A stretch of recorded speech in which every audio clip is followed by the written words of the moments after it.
大家好，欢迎观看本期视频。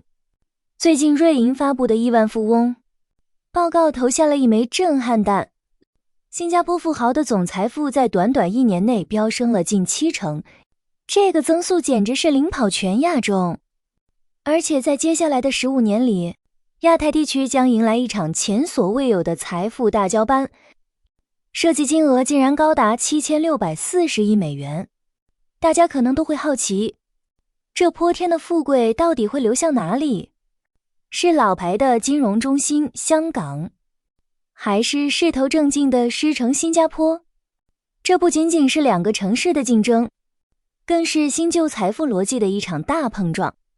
这场财富争夺战已经进入了白热化阶段。新加坡如何实现财富的腾飞？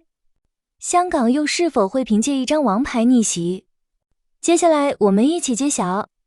说起新加坡过去1年，它的表现简直可以用爆发力来形容。财富增长 66.4%， 这个数字背后是强劲的新元和全球避险资金的疯狂涌入。为什么大家现在都爱往新加坡跑？因为它被誉为亚洲的苏黎世。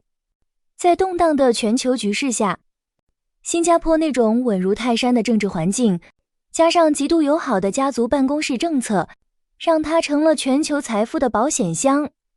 尤其是对于那些玩转 Web3 和加密货币的新贵们来说，新加坡清晰的监管就像是一颗定心丸。它吸引的不只是存量财富，更多的是那些代表未来的数字资产。在这里，财富不仅仅是存在银行里的数字，而是在一个专业化、机构化的环境中不断裂变。这种充满活力的生态让新加坡在这一轮竞赛中先拔头筹。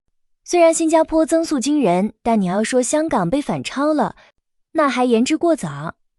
香港去年虽然财富增长只有 0.6%， 但这更像是一种厚积薄发的巩固期。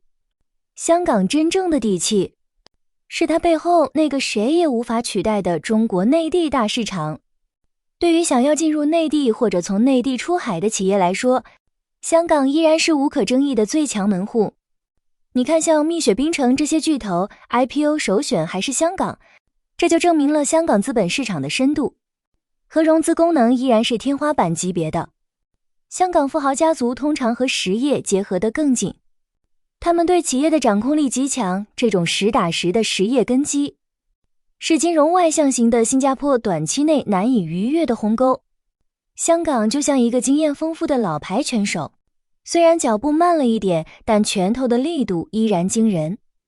这两者之间的较量，本质上是两种不同财富基因的对抗。随着7000多亿美元的遗产落到年轻人手里，财富的属性正在发生质变。报告里提到，30%以上的富豪都在考虑移民，而年轻一代的选择非常明确，他们追求的是生活质量和全球化配置。在新加坡你会发现，年轻富豪更倾向于聘请专业团队来打理家族办公室，他们对另类投资和数码资产的热情远超父辈。